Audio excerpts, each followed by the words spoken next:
Not a licensed physician, not giving medical advice. It's purely educational and for entertainment.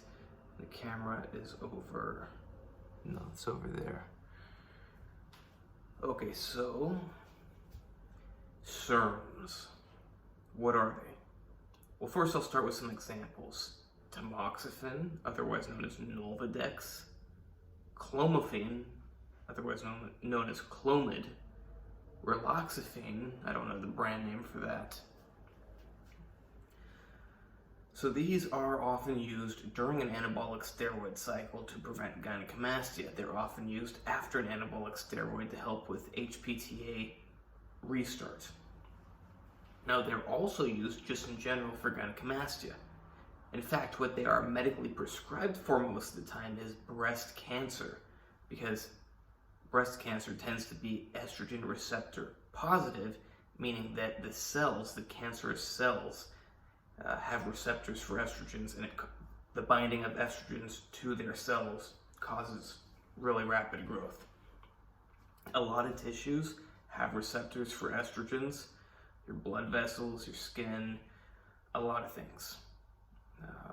Your brain has estrogen receptors. Pretty much your whole body has them. Now, not literally your whole body, but they're very, very ubiquitous. And people get misled because the name of these medications is SERM, Selective Estrogen Receptor Modulator, but they're not selective in the sense that they only bind to certain estrogen receptors. I know there used to be a misconception among people that these were selective for breast tissue somehow.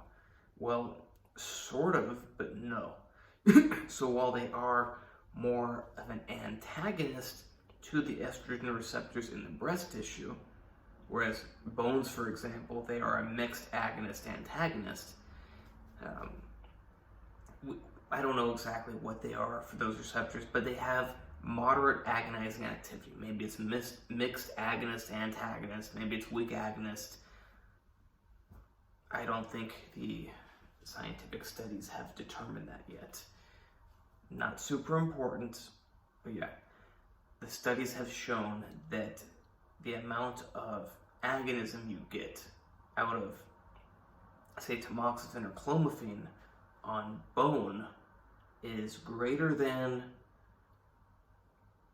when women are postmenopausal, and it's less than when women are premenopausal.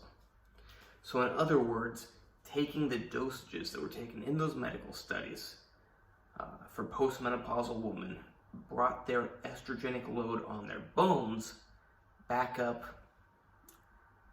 somewhere closer to, I can't remember exactly, but I think it was sort of towards the middle. Like, this was when they didn't really have much of any estrogen because they were postmenopausal. This is before they were postmenopausal, or different women before they go through menopause.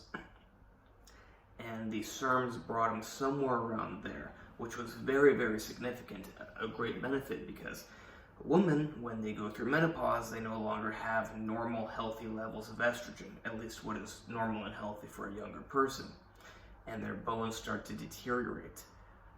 And supplementing with estrogens sounds like a great idea. Like, if women have low estrogen, why not just supplement with estrogens? Well, because, there are some side effects, like cancer, for example, like endometriosis, like fibrous growths in breast tissue that aren't cancer. There's issues, blood clots. There's issues with estrogens. Now, it's not to say that there are not issues with selective estrogen receptor modulators, because there are. And I'm going to get to that right around now. So there are also issues with these SERMs.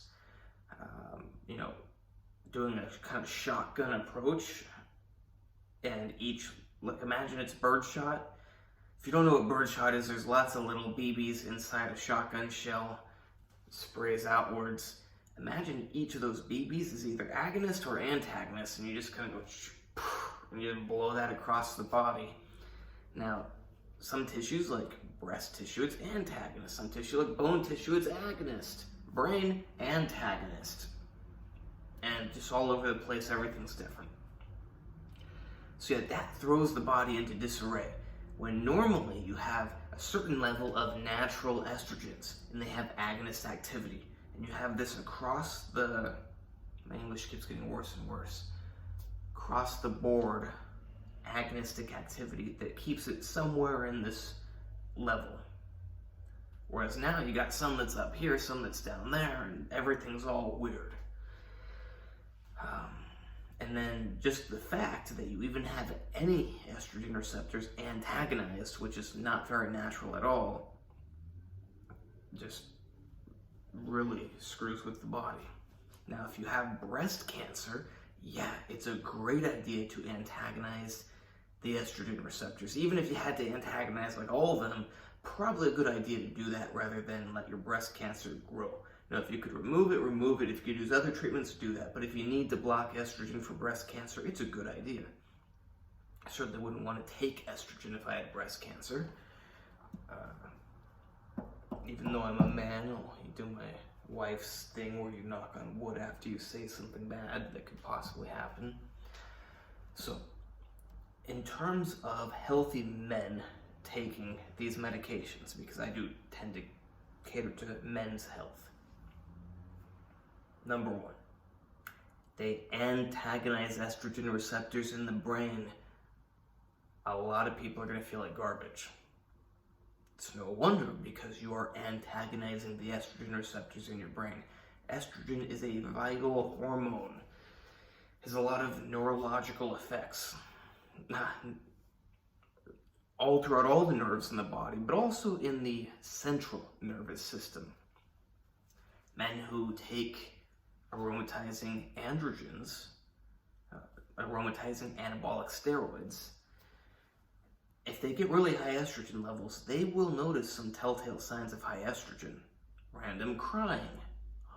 What a shocker. That's why girls, probably, now we can't say for sure, but that's probably a big part of why girls are more emotional and cry more, because they have more estrogen.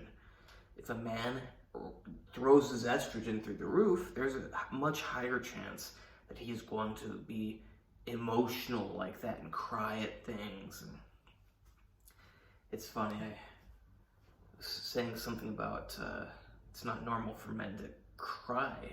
Like, I don't, there's few exceptions. If truly horrible things happen, I think it's normal. And some of my classmates in medical university,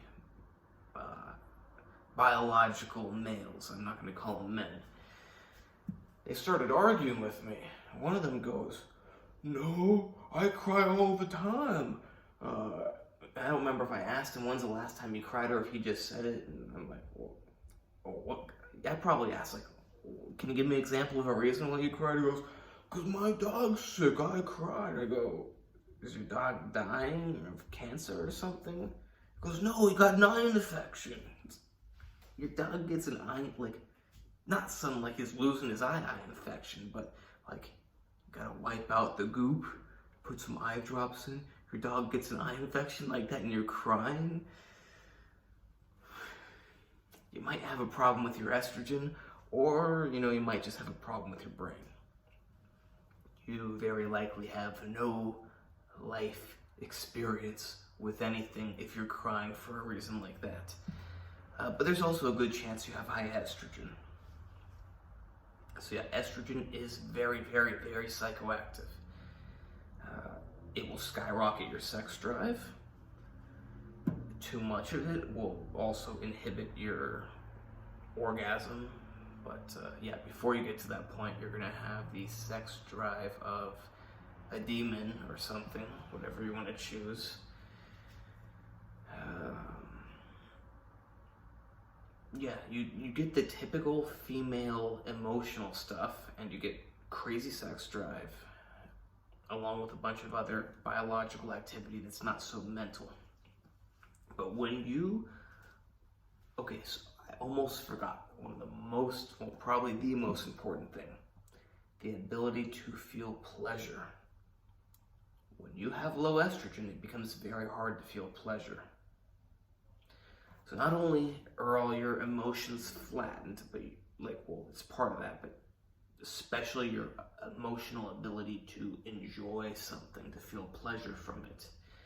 When you lower estrogen, you get more into just that depressed anhedonic state of stare at the wall, or like maybe you got a TV and you don't even turn the TV on. Like maybe you turn it on for a second, you stare, and you just end up turning it off and you just stare at the TV for a while. By a while, I mean it could be hours. So yeah, estrogen is incredibly important for mental health.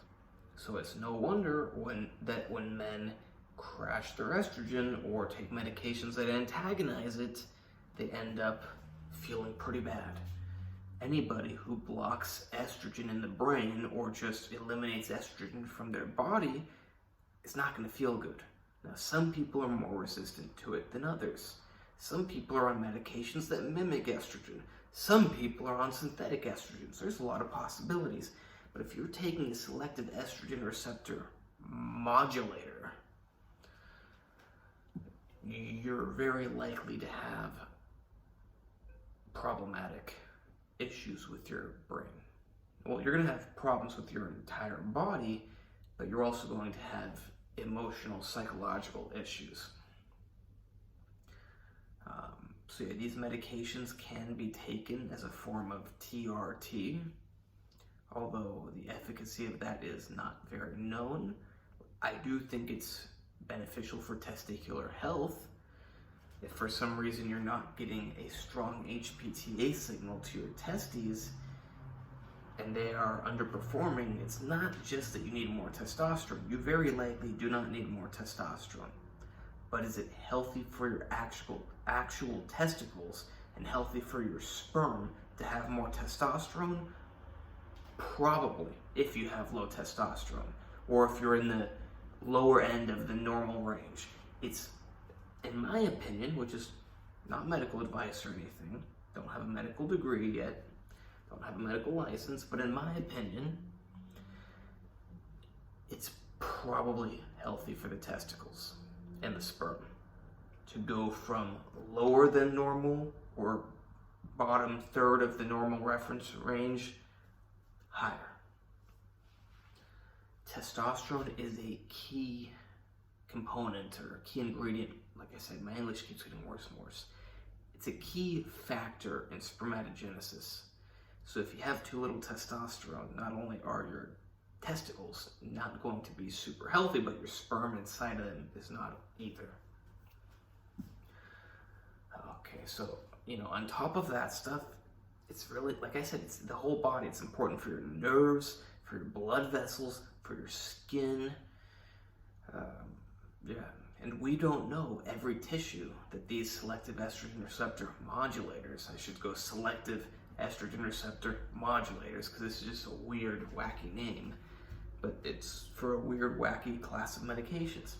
We don't know which tissues they are agonists in and which ones they're antagonists in. We don't know, and everything is relative to your natural level. So even if they're an agonist, but it only agonizes this much, and naturally you got that much, well, it acts as an antagonist.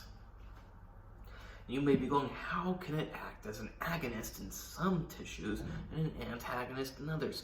Because receptors throughout your body, although they are the same receptors, they are slightly different. So even though you have estrogen receptors in your brain, in your breast tissue, in your bones, in your blood vessels, they're all slightly different. And the molecule agonizes some and it antagonizes others. It agonizes some more than others, it antagonizes some more than others. So these are very, very wacky medications. They can be used and they can be beneficial, but they are wacky medications.